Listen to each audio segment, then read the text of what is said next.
Welcome to Bible Believers Fellowship in the ministry of BBFOHIO.com as we begin this study taught by Stephen Miller titled Pride in the Greek.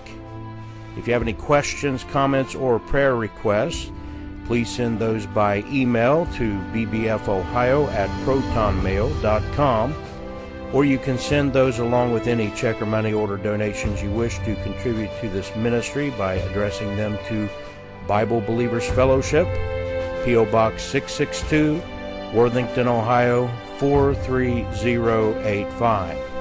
And you can also donate by going to bbfohio.com and using the PayPal donation button on the right-hand side of the screen, or the drop-down menu if you are using the mobile site. And now we begin our study taught by Brother Stephen Miller titled Pride in the Greek. This is part 1 of 2. All right, so I apologize to all the visitors. We have several visitors from all over the place, but you don't get Greg today, you get me once again. They were forewarned, so it's just crazy. So everybody, I'm a little impressed. They still came. Yeah, it'll be fun. Yeah. So basically, I'm going to teach an oldie be goodie, but yeah, I'll put my own little twist on it. We're going to talk about the Greek language a little bit and the Bible and how that affects things. And so I want you to go ahead and turn to Proverbs chapter 16, verse 18. So Proverbs 16:18. And let's see if I can find it. 16:18, I'm sorry. It says, 16:18, it says, pride goeth before destruction, and a haughty spirit before a fall. So that's usually misquoted. Usually people say pride goeth before a fall. But we read it right out of the book, so we know how it goes. And one of the things that I want to talk about, I get most of my lessons from hearing other people basically talk about some type of thing in the Bible. And then I can hear them, I see the errors in what they're saying. And then I like to put a lesson together and say, well, this is actually what the Bible says about it, and this is how it should go. And one of the things that this lesson that I'm going to be teaching today, it's going to be about the difference between, it's actually Greg told me to teach it, but I don't think he knew about half of what I'd gone through with this. But it's going to be teaching the difference between agape and phileo. If you guys don't know what those are two Greek words that mean love, and we're gonna talk about those. And so, when I first came to Ohio, I had come from North Carolina. This is just a little background about how I came about to bring the lesson together.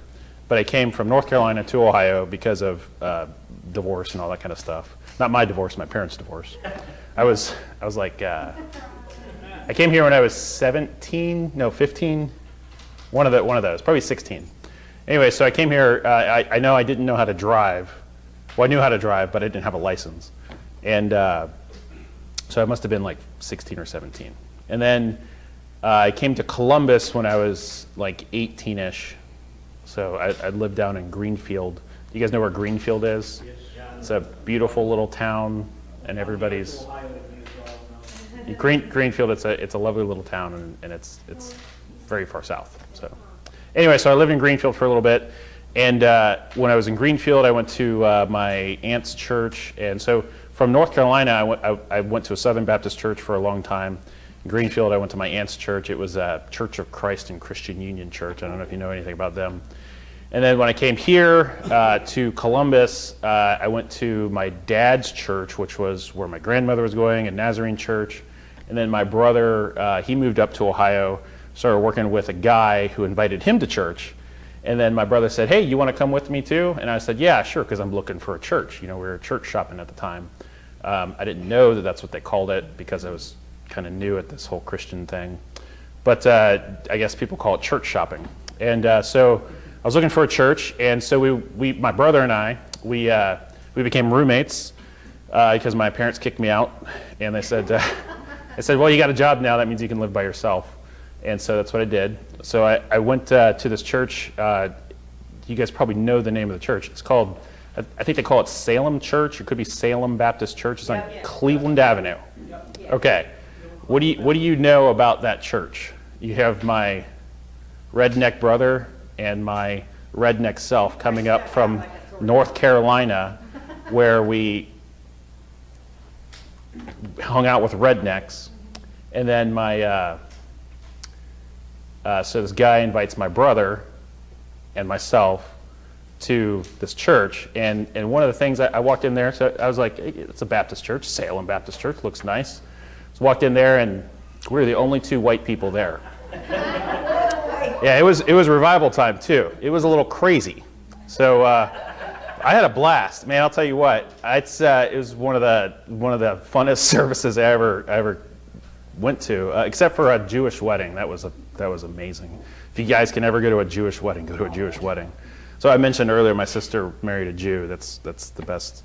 They have the best weddings. So anyway, so they had a conference going on, and so the whole place was packed out. We were late, so we were up in the auditorium, or not auditorium, the balcony. Yeah.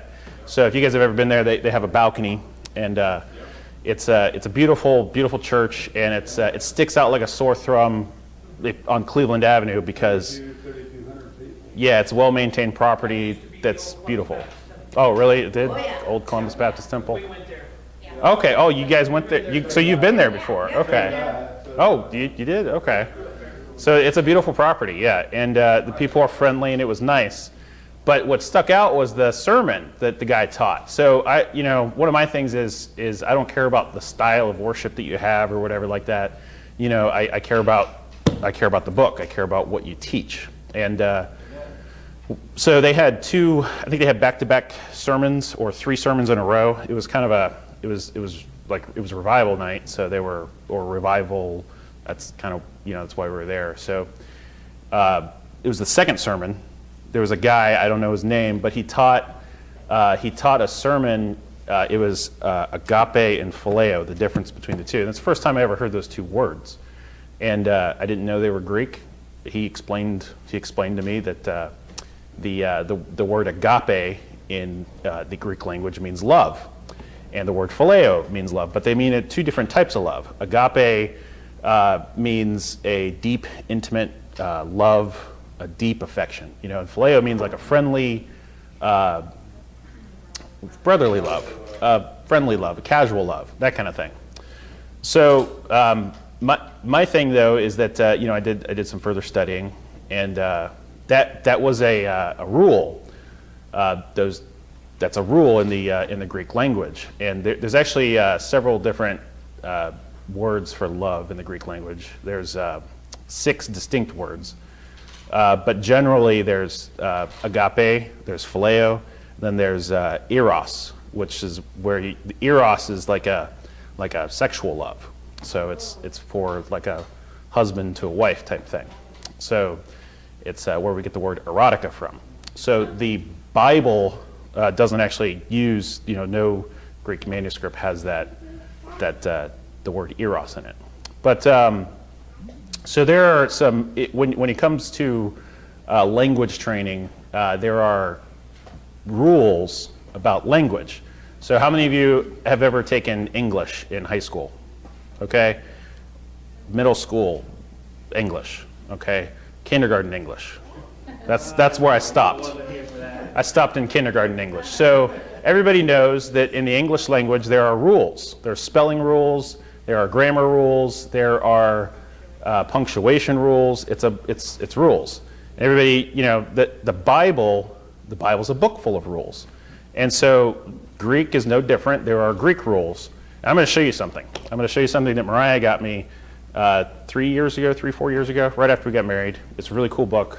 It's a really cool book. It's called the Analytical Lexicon of the New Testament Greek, right there. Okay, this is full of a bunch of Greek words, and what it does is it teaches you what the Greek words mean. It's right there. It's an analytical lexicon. I also have a Strong's Concordance, which is very good to tear apart your Bible with. and and other things. And this is two. So what happens is, now I read you Proverbs talking about pride, because this guy who I listened to way back when, he didn't get up there and teach you what the Bible actually said. He taught you about the Greek words in the Bible. And the reason why is because the guy went to college. He went to seminary, and he spent a lot of money. Okay, he spent a lot of time also, and a lot of effort. Now, Greg, how many years of Greek did you take in college? No formal college. No formal? I was self-taught and taught by an informal mentorship. Oh, okay. So you're taught Greek through mentorship. This is kind of the way that I want Gloria to learn Greek. She'll learn it. Maybe you can teach her someday. So, and was it John? You said that you could take about a day and teach us some Greek or something like that, or how to be a Bible corrector? Greek manuscripts that has the English word underneath the Greek. Oh, okay. So What I was saying is, I can show you the four Greek. We can take any verse and see that they don't match up. There's Greek letters or Greek words missing. So in that aspect, you can, without knowing Greek, you can see that they're phonies and they subtract. right. Okay. Wrote one Greek manuscript. So basically, you have an interlinear Bible, is what they call it, where you have the English next to the Greek. So you have English words. One line of Greek going across, and then you have the English. It's all numbers going up and down. Okay. It doesn't read normal. Doesn't read normal. Okay. So this guy, what he did was that, and this is what we call Bible correctors. What they do is, because they go to college and they spend a lot of money, they like to show off. And instead of actually teaching the book, actually teaching the words, what they have to do to be able to show their education, because it's like what did Greg say? He was basically taught by somebody else in a mentorship, and when you do that, you don't spend a lot of money. So it's not really a big thing. When you go to college, you spend a lot of money. You spend a lot of money. You get a lot of loans. You go into a lot of debt. And a normal seminary could, after 4 years, could cost you, the average is about $140,000. And yeah, that's crazy. So it's crazy. And you go to a good one. I'm talking about a good one. You go to a Bible college. You can go to an online Bible college, and I know a good Bible college, you spend $300, and for 4 years. Serious. I'm dead serious. Well, not 300. It's 600 for 4 years is how I priced it out. Plus the books. Books cost you more than the classes. It's crazy. But, it's whatever. And so what this guy did was he did what any Bible corrector did. He took his Bible, and then he replaced it. So he put his little lexicon there. Now, I want to ask you something. What's it say on the front of that? It says the Greek Analytical Lexicon or something like that. But then it says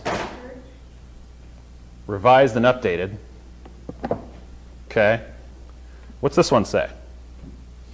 What's this one say? The one that the college boy replaced it. This one says revised and updated. This one says what? Holy Bible. Holy Bible, and then what's it say below it? 1611 edition. 1611 edition. That's because it wasn't revised or updated. The spelling changed a little bit, but it wasn't revised or updated. So what this guy did was he replaced his Holy Bible with a Greek lexicon. Okay, or he used an interlinear Bible. That's another way to correct the Bible. Or he got a concordance. So there's 3 different ways to correct the Bible without knowing any Greek whatsoever. And you got to know a little bit of Greek to do that, but you can just use your concordance to figure it out. It's not really hard. I did it. How much Greek have I taken? 0. Nothing. So I could teach somebody how to do it in about an hour. You can correct the Bible in about an hour. I could teach somebody to do it. They wouldn't be doing it properly because you can't do it. But you can certainly make yourself seem smart by doing it. So I'm going to take that back and replace it with the proper book. But so what happens is you get this pride. So because you spend a lot of time in college learning a lot of things, you like to show off. $140,000 can buy you a really nice house. Maybe not so much today, but you can put a nice down payment on a good piece of property. So in the South, there was a coworker that I had. They moved down to Atlanta, and they bought a house for just over $150,000, and it was twice as nice as the houses up here. So in the South, you know, you can buy a really nice house for that. You can buy a really nice car. Where do the Teslas go today? Those really fast ones. How much? 30. I think it was 30. They're down to $36,000. Model 3 is. So you could buy yourself a supercar. And what do you do with a supercar? You go out and you show it off. And that's what this guy was doing. He was trying to show off his college. He was trying to show off what he did. He was trying to show the people what he had, instead of using the book and saying, well, this is what, you know, this is a good book. What does Greg always say, you know, when he's complimented about his preaching? He says, well, I got a good book. It's a really good book, and it's crazy. You guys ever read it before? It's really good. So go to. I'll show you what he taught me. I remember the sermon to this day because I've heard it a couple more times. Kind of crazy. So go to John 21. Kind of makes me think he didn't go to college. He was just copying somebody. But go to John 21. The good book of John. John 21, verse 15. All the Johns said amen. How many Johns we got here today? Just two. Just 2 Johns? Okay. 1 John and 2 John. Johnny, if you ever have a little boy, you need to name him 3rd John. You're 1 John, right? Or you're 2 John? No, he's first. He's 1 John. Okay, he's 2 John. Okay. That's 2 Johnny? Okay. So verse 15. So we already talked about agape and phileo, and this is what he said. He said, so you have Jesus talking to Peter. It says, so when they, I'm sorry, yeah. Wait a minute. Am I in the right place? Okay. Oh, okay, yeah, I'm sorry, yeah. So when they had dined, Jesus saith unto Simon Peter, Simon, son of Jonas, lovest thou me more than these? He saith unto him, Yea, Lord, thou knowest that I love thee. He saith unto him, Feed my lambs. Okay, I'm going to show you something a little bit. So in the Greek language that we get our English translation from, the first word that Jesus says, lovest thou me, is that word agape. So they use the word agape, and then they translate it into English as lovest. Lovest thou me more than these? He saith unto him, this is then Peter, he says,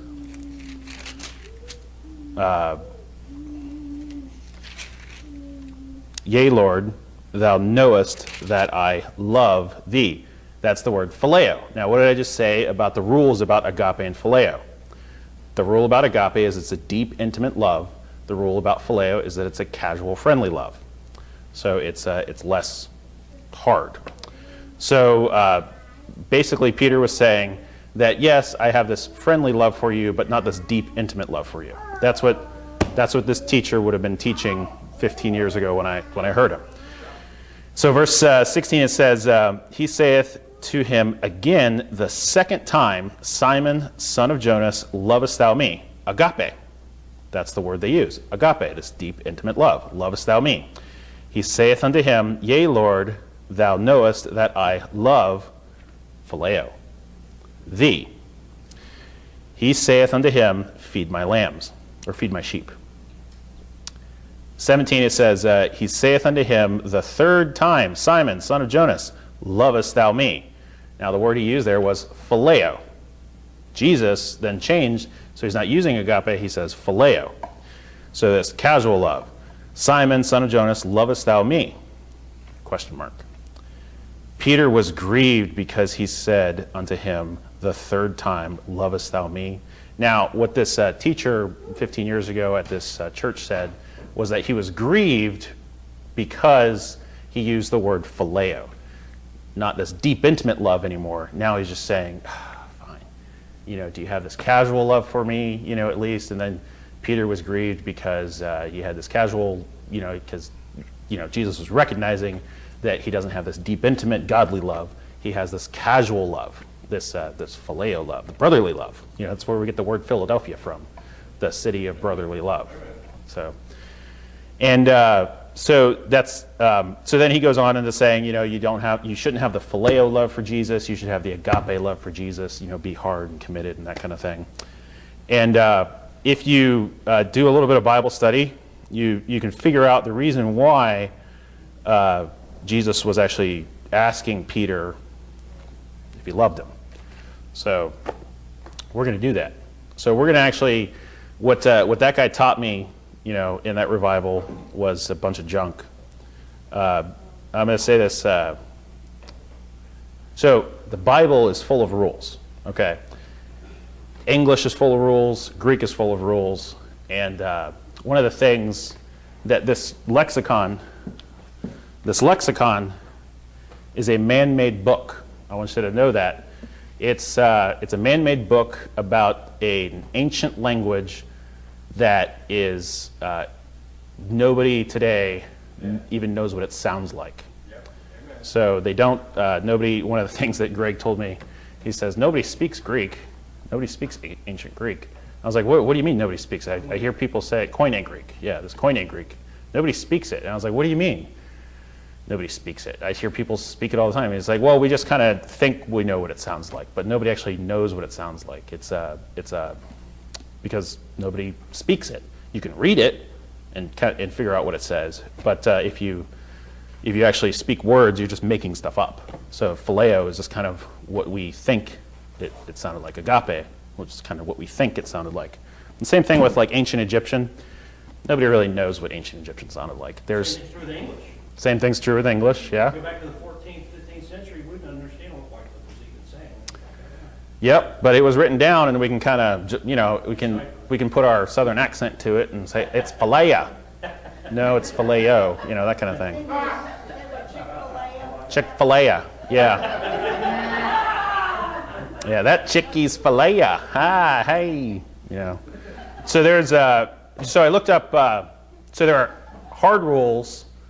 I call them hard and fast rules about the Greek language, and they're just made up. I'm going to be honest with you. It's just like in English. It's just made up rules.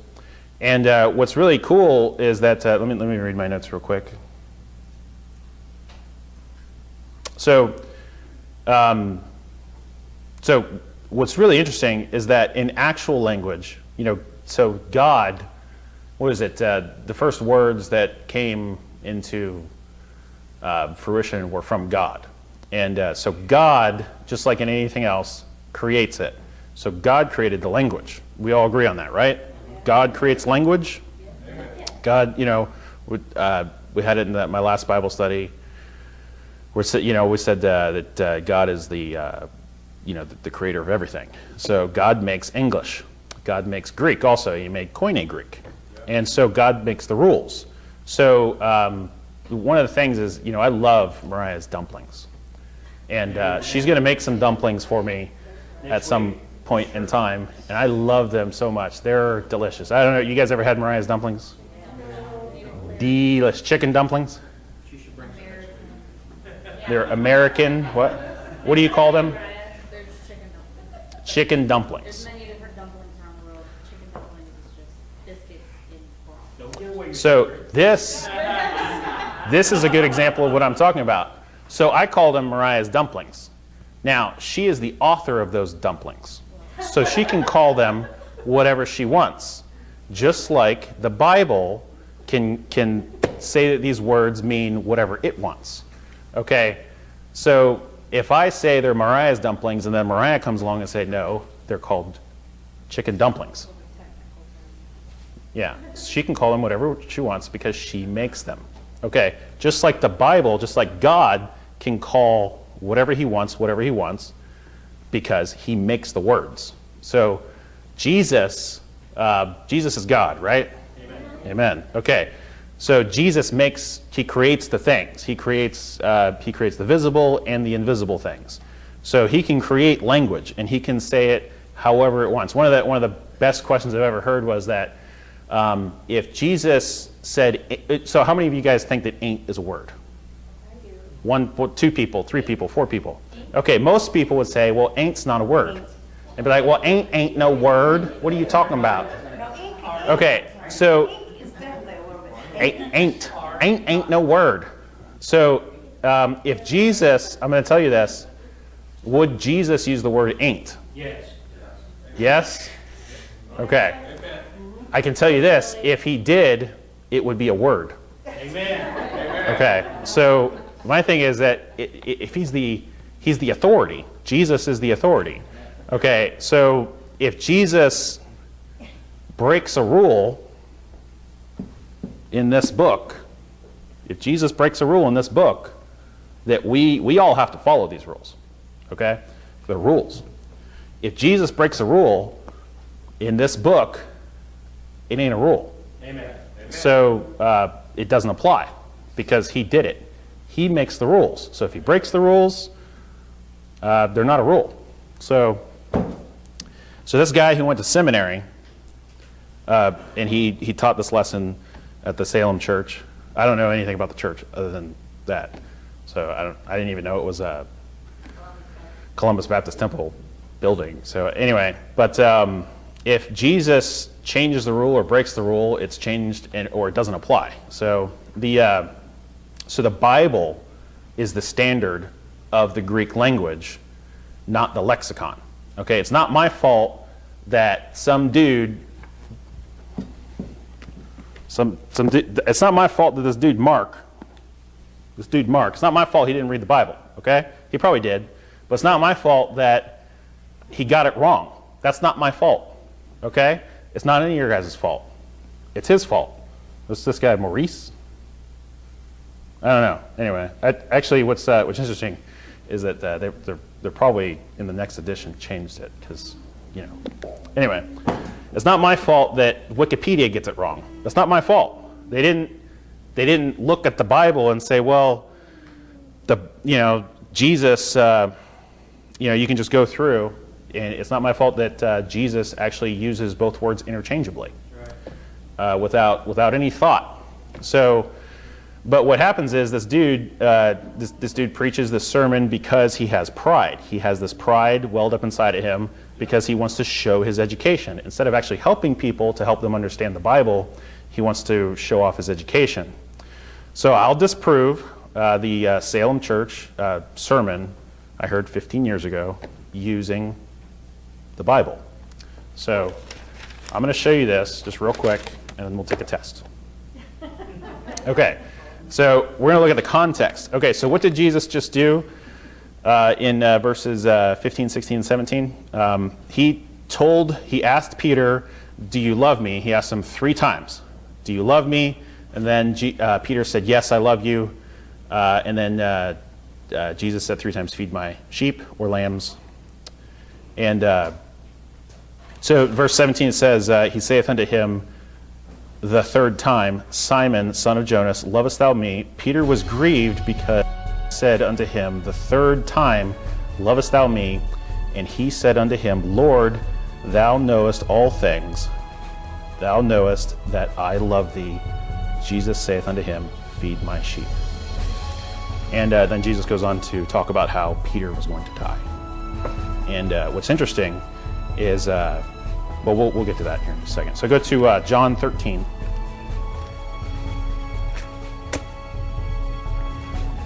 John 13, verse 36. Tell me when you're there. All right. John 13, verse 36. So we're going to put this into context. The reason why Jesus is asking these questions, there's a reason why he's asking these questions. So what Peter... where we're at now in John 13 is in the upper room. Let me get my notes. So yeah, Jesus.